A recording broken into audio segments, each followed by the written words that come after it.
നമസ്കാരം. ഝാൻസിയിലെ രാജാവായിരുന്നു ഗംഗാധരറാവു. അദ്ദേഹത്തിന്റെ സുന്ദരിയായ പത്നിയാണ് ലക്ഷ്മിബായി. വിവാഹിതരായ 7 നാൾ കഴിഞ്ഞെങ്കിലും അവർക്ക് മക്കൾ പിറന്നില്ല. കഷ്ടകാലം എന്തെന്ന് പറയാൻ. അധിക നാൾ കഴിയുന്നതിന് മുമ്പ് ഗംഗാധരറാവു മരിച്ചുപോയി. എന്നാൽ ഝാൻസിയുടെ ഭരണം ബ്രിട്ടീഷുകാർ ഏറ്റെടുത്തതായി ഉത്തരവ് വന്നത്. ഇംഗ്ലീഷുകാരുടെ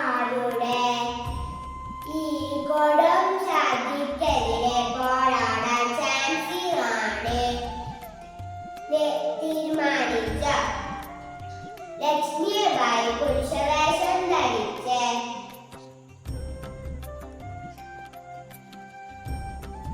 ശത്രുക്കളെ ഒന്നൊന്നായി അരിഞ്ഞു വീഴ്ത്തി.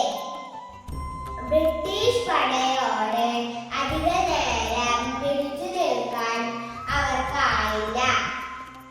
ഒടുവിൽ ശത്രുക്കളുടെ വെട്ടേറ്റ് നെഞ്ചൊന്ന്